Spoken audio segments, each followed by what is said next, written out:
So welcome back students. अभी हम पढ़ेंगे इस लेक्चर में प्रोसेस इंडस्ट्री के बारे में। प्रोसेस इंडस्ट्री से जब मैं प्रोसेस बोलता हूँ तो मतलब कुछ प्रोसेस होता है, कुछ दो तीन चीज़ें मिला करके एक नया प्रोडक्ट बनता है। ठीक है, कुछ दो चीज़ें आपस में मिला एक नया प्रोडक्ट बन गया, वो एक प्रोसेस है। ठीक है, उसको हम प्रोसेस इंडस्ट्री बोलते हैं। अगर मैं डेफिनेशन के हिसाब से चलूँ, देखो प्रोसेस इंडस्ट्री में डेफिनेशन बहुत इंपॉर्टेंट है। डेफिनेशन को भी मैं ये नहीं बोलूंगा कि आपको याद करना है, रटना है, कुछ नहीं रटना है, आपको बस समझना है चीजों को। तो देखो क्या है, industries which are involved in the formulation of raw material.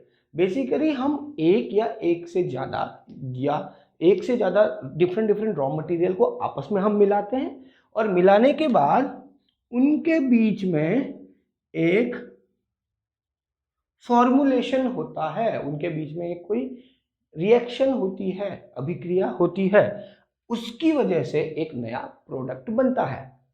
ठीक है, तो ये जो डेफिनेशन है, ये डेफिनेशन होगी कि प्रोसेस इंडस्ट्री की, या जिसको मैंने पीआई बोला है कि प्रोसेस इंडस्ट्री की क्या डेफिनेशन है। इस डेफिनेशन को आप समझ लीजिए, रटने की बिल्कुल कोशिश मत कीजिए, सिर्फ आपको एक वर्ड ध्यान में रखना है जिसका नाम है फॉर्मुलेशन।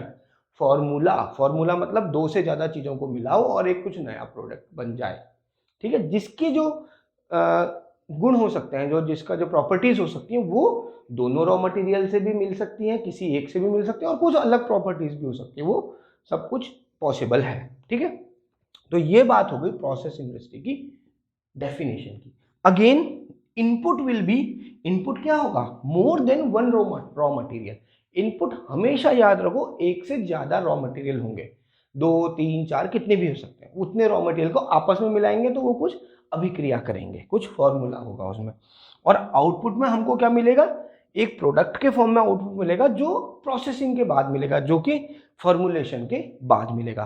तो ये बात हो गई हमारी प्रोसेस इंडस्ट्री की। ठीक है, अब देखो अगर मैं कुछ एग्जांपल बोलूं, अब प्रोसेस इंडस्ट्री के साथ अच्छी बात क्या है, हमारी एग्रो इंडस्ट्री और मिनरल बेस्ड इंडस्ट्री दोनों ही प्रोसेस इंडस्ट्री के का पार्ट आ जाते हैं, का पार्ट हो सकते हैं। कैसे, अगर हम कोई फूड प्रोसेस कर रहे हैं, प्रोसेस्ड फूड है, प्रोसेस फूड मतलब खाने में, खाने की चीज़ों में कुछ प्रोसेसिंग करके कुछ चीज़ें मिला करके उनको लंबे ड्यूरेशन के लिए स्टोर करने के लिए लायक बनाते हैं। जैसे एक सिंपल एग्जांपल दूं मैं, कि दूध को, जो रॉ दूध होता है उसको प्रोसेस करके उसको थोड़ा सा कुछ केमिकल मिला करके उसको कुछ और फॉर्म में उसको स्टोर करते हैं कि उसकी जो लाइफ होती है वो बढ़ जाती है, 20 दिन 30 दिन 40 दिन हो जाती है। सेम क्या होता है, आइसक्रीम हम बनाते हैं, दूध मिलाते हैं, उसमें क्रीम मिलाते हैं, उसमें चीनी मिलाते हैं, उसमें कुछ फ्लेवर मिलाते हैं, वनीला, स्ट्रॉबेरी, कुछ और चॉकलेट फ्लेवर मिलाते हैं, कुछ प्रोसेस करने के बाद कुछ फार्मूला लगता है, फार्मूला करने के बाद आइसक्रीम मिल जाती है, जिसको हम 2 महीने 3 महीने 4 महीने स्टोर कर सकते हैं।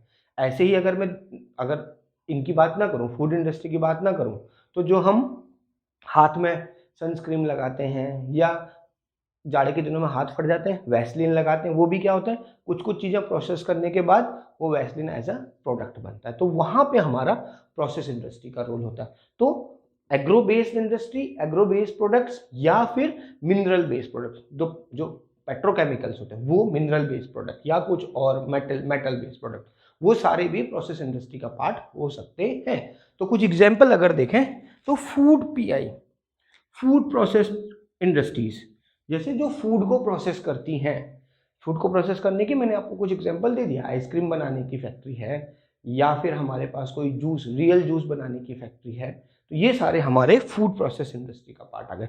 बेवरेज में जो ड्रिंकिंग मटेरियल हैं, जैसे वही अपना पेप्सी, कोल्ड ड्रिंक वाले हैं, कोका कोला है, ये सारे हमारे पास बेवरेजेस आ गए, ये प्रोडक्ट आ गए। ठीक है, पेट्रोलियम प्रोडक्ट्स आ गए। पेट्रोलियम प्रोडक्ट्स में क्या आएंगे, पेट्रोलियम के प्रोडक्ट, जैसे मैंने आपको वैसलीन बताया वो भी एक पेट्रोलियम का, या फिर प्लास्टिक से रिलेटेड प्रोडक्ट आ गए, वो सारे भी प्रोसेस के बाद ही बनते हैं, उसमें कुछ कुछ केमिकल्स मिलाते हैं जिनकी वजह से एक फार्मूला होता है, और फार्मूले की वजह से एक हमको फाइनल प्रोडक्ट मिलता है, पेट्रोकेमिकल प्रोडक्ट्स।